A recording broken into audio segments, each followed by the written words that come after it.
With only a mere 12 days to go until the release of the latest installment into the Persona series, the Atlas-commissioned television special Persona 5 The Animation, The Daybreakers was broadcast on Tokyo MX on the 3rd of September 2016, giving tons of fans around the world, thanks Crunchyroll simulcast, no thanks European licensing issues, the first true taste of the game's characters and settings outside of the trailers and gameplay footage shown so far, and that in fully animated glory. The animation for this project was done by A1 Pictures, who previously worked on Persona 4 The Golden Animation, and regardless of your opinions on that series or the quality of the studio's output in general, the animation in this is definitely one of the special strong points, being perhaps tied with the first Persona 3 movie and the more obscure Persona 2 preview short for the prettiest animation in an adaptation of the Persona games so far. Trinity Soul still doesn't count.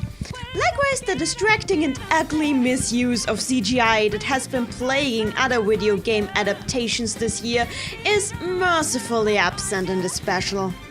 The screenplay for this was written by one Inotsume Shinichi, who has previously written episodes for the JoJo's Bizarre Adventure anime series, which makes a surprising amount of sense if you consider that the first Persona game was in fact inspired by the JoJo's manga, something that the games have occasionally alluded to ever since. However, credits don't mean much without the ability to back them up, which begs the question, how well does Daybreakers actually hold up story-wise?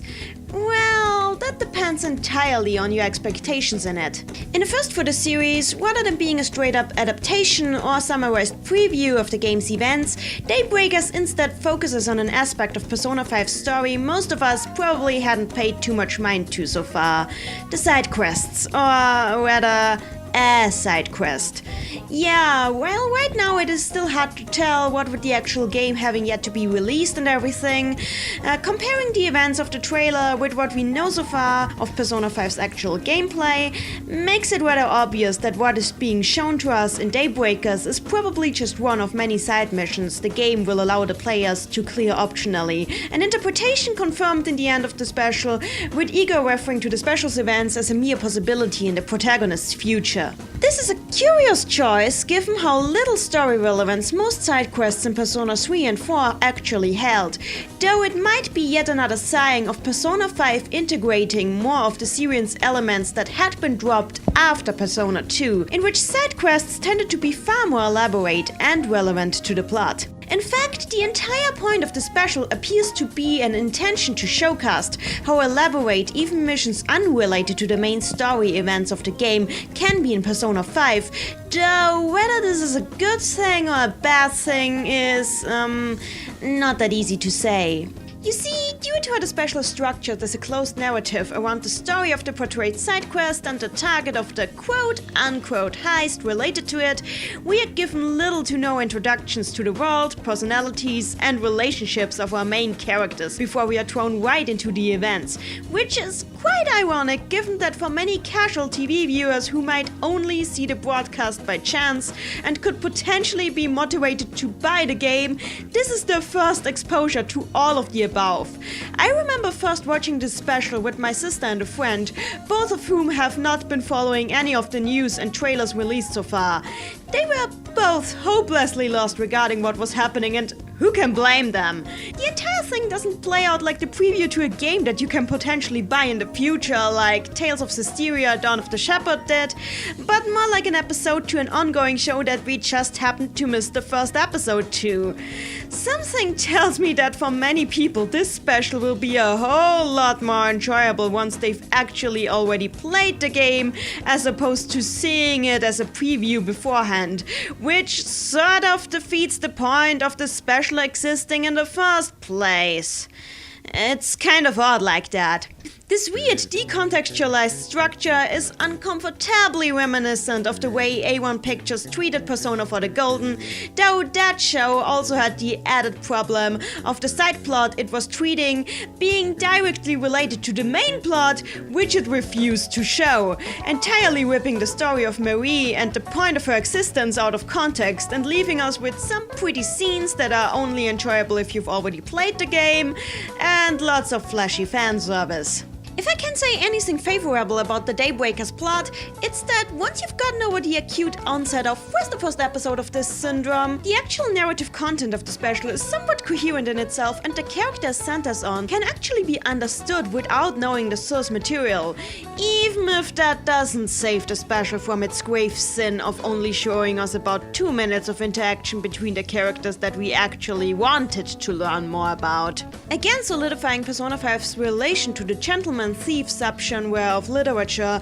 and its disproportionate popularity in Japan, the special story has a strong mystery aspect to it, reminiscent of mystery anime such as Detective Conan, or, fittingly enough, its sister series Magic Kaito, or certain episodes of Kamikaze Kaito-shan, a 90s magical girl manga where the basic premise very similar to that of Persona 5, of which I also happen to be a huge fan. Yeah, I have every single volume of the manga and the collector's editions. I saw the entire anime, and oh my god, can you tell why I'm excited for this game?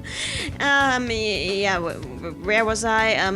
Right, mystery elements. The special is surprisingly clever with its misdirection, managing to confuse the player about the exact identity and role of the central NPC, while also giving some very clear indicators and foreshadowing of the truth about this character throughout the entire narrative, right down to an incredibly clear piece of evidence right there in the first 30 seconds of the special, though it goes by so fast that it's a blink or miss deal. Provided that you're not watching with the eyes of an eagle and 100% awareness of everything that is happening on screen at all times, the twist provided in the special's climax will probably take you off guard. Something that I personally was very pleasantly surprised by. Seriously, as much as I love Persona 4, this special managed to stage a much more believable mystery in the span of 20 minutes than Persona 4 did in 60 hours. It's kind of humbling, actually. Talking of blink or miss, the special also drops plenty of references to events that those who have watched all gameplay footage revealed so far know are part of the actual game's main plot, which will eventually enable us to firmly place the events of the special on the game's timeline, provided that the existence of the apparent side quest that this seems to be adapting won't do it beforehand. Another notable thing about the special is how it focuses on a heist mission, which target is a wanted burglar, the irony of which is not lost on our main characters themselves. Much more important than the overt comparisons, however, is the way the special's center character and antagonist compares and contrasts with our main protagonist, Joker. Kazuya Makigami appears to be a meek, shy, withdrawn individual who gets drawn into trouble by others in his civil life. However, in private he shows a different, much more remorseless and conceited side of himself, and commits thefts at night. All these are qualities that are also true for Joker, who has been described as a wolf in sheep's clothing type of character, and the closer you look, the harder it becomes to actually draw the line regarding what makes one of these characters our hero, but the other our villain. Of course, Joker would never beat his friends bloody, at least I hope he wouldn't, but his calling out Kazuya's shadow-possessed demonic form for being arrogant towards the end of their battle rings just a tad hypocritical, seeing the obvious arrogance that Joker himself has displayed in every single piece of promotional material so far, including this special.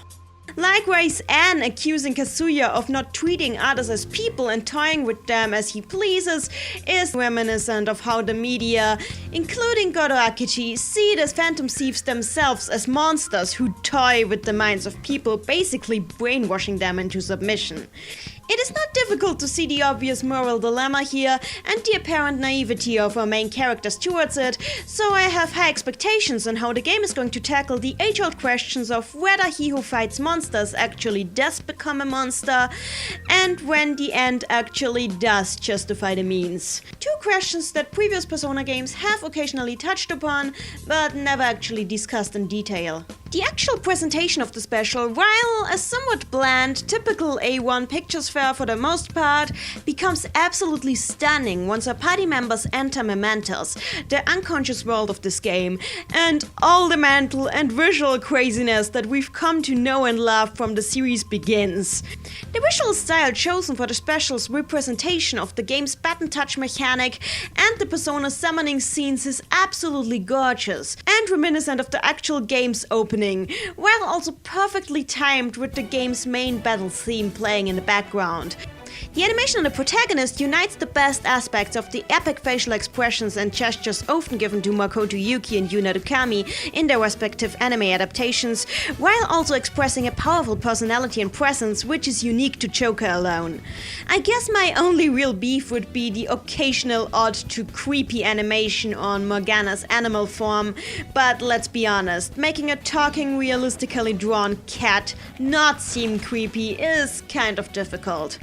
All in all, Persona 5 The Daybreakers is not exactly a masterpiece or a greatly meaningful addition to the franchise, but it is a nice diversion to keep us entertained for the last few days until the actual game's release. Still, if you haven't seen it yet, I'd perhaps suggest you wait with watching it until after you've played the game.